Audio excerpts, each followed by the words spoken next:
En este tiempo, continuando del tiempo pasado, vamos a hablar un poco acerca del pacto. Dios creó al hombre de acuerdo a su imagen y a su semejanza y les dio un pacto. Y el pacto en sí es una gran bendición, como se dijo la vez pasada. Puede ser una señal de confianza. Y fue un pacto muy fácil de obedecer. A través de este pacto, Dios quiso continuamente que le reconociéramos como creador y nosotros siendo representantes de Él como criaturas. Y nosotros ante Él, que nosotros reconozcamos que somos criatura. Para eso nos dio el pacto. Cuando se guarda el pacto, el guardar el pacto quiere decir guardar la palabra. Y guardar la palabra quiere decir que reconocemos a Dios. Y por eso el hecho de obedecer esta promesa de Dios, este pacto de Dios, quiere decir obedecerle a Él, quiere decir el guardar el pacto, es el entenderlo a Él. Podemos entenderlo así. Por eso es que es la forma de nosotros elevar a Dios, de alabar a Dios. Así que no sé cómo lo habrán pensado Adán y Eva, pero para Dios este pacto era algo muy importante que Él les tenía que dar, era muy importante de parte de Dios.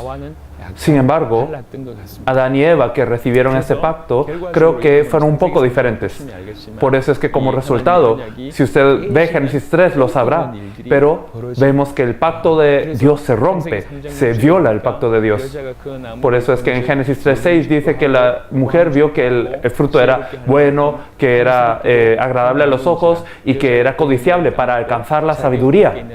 Y esta mujer comió y le dio a su marido que comió así como ella.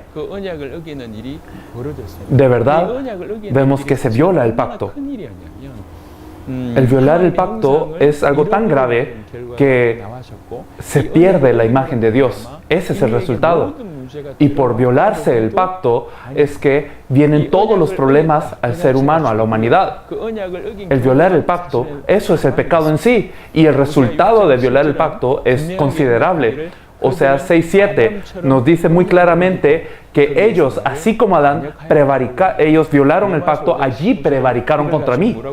En Romanos 5:19 menciona que por la desobediencia de un hombre, los muchos vinieron a ser pecadores, dice la Escritura. Romanos 5:12 nos dice que por una persona es que entró el pecado al mundo y por el pecado ha entrado la muerte.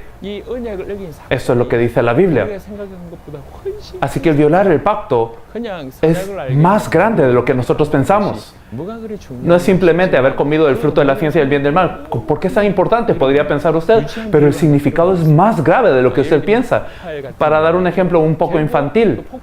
Si nosotros vemos, por ejemplo, cuando por ejemplo, en una película, como usted ve una explosión, entonces esta explosión de una bomba empieza por un botón. Entonces es algo muy simple, apretar un botón es algo muy simple, pero el resultado de presionar el botón es una explosión nuclear. Por ejemplo, si hay un presidente que simplemente dijo presiona el botón, no es nada impresionante, simplemente son unas palabras, parece algo muy simple, pero el resultado es algo muy grande. El violar el pacto es algo así. Adán y Eva no conocían el valor de este pacto, no conocían qué tan grande era esto. Sin embargo, cuando Dios entregó el pacto, este pacto tuvo un significado muy grande.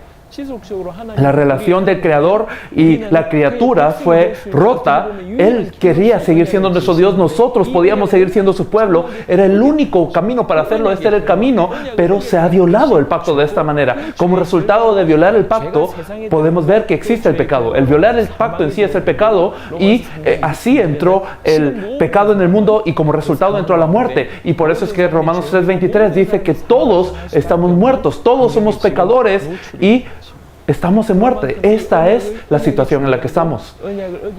Y así de importante era el pacto, así de grave es el violar el pacto.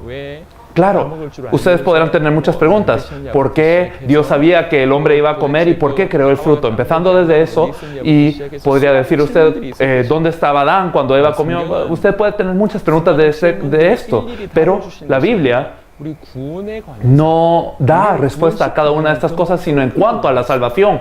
Para salvarnos a nosotros, nos está guiando a ese camino. Por eso es que, aunque no podemos tener una respuesta exacta a lo que preguntamos, necesitamos fe. La razón por la que nos es dado el pacto es esto. La razón por la que nos es dado el pacto es una gran bendición. Era una relación entre el Creador y la creación. Era el guardar el pacto, el darle culto a Dios, el temer a Dios, el obedecer a Dios. De alguna manera, vemos que era lo más normal. En la vida era lo más normal guardar el pacto. Para eso fue dado el pacto. De alguna forma podemos ver que solo era una cosa. Por eso vemos que era un pacto de obras. Pero este pacto fue violado. Muy simplemente se pensó, era comer un fruto de un árbol, pero el resultado fue, el pecado fue la muerte, y ahora toda la humanidad está en esa muerte. Es un resultado tremendo, pero ¿por qué ocurrió así? Es que el pacto es así de importante. Por eso la Biblia nos dice que nos da un nuevo pacto del Señor. No es un pacto de obras. Con un pacto de obras nunca podemos ser salvos. Por eso es que nos da un nuevo pacto. El Mesías vino a esta tierra y nos dio un nuevo pacto. Por eso es un pacto inmutable. Nunca va a cambiar. Así es como nos dice la Biblia. Y también nos dice el Antiguo Testamento que este pacto habría de venir. En Génesis 3:15 nos dice que vendría como la simiente de la mujer. Isaías 7:14 nos dice que vendría como el Emmanuel. En Isaías 53, Él iba a cargar nuestro pecado. Nos dice en Hebreos 9:15 también que por esto Él es mediador de un nuevo pacto y que Él nos redime del pacto, del pecado del antiguo pacto, y que ahora nos ha dado también una herencia eterna. Así que Él es el mediador de un nuevo pacto, el Cristo. En este tiempo vemos qué tan importante es el pacto, qué tan grande es el haber violado este pacto. Eso es lo que hemos compartido. El siguiente tiempo vamos a compartir un poco más exactamente de cómo se violó el pacto.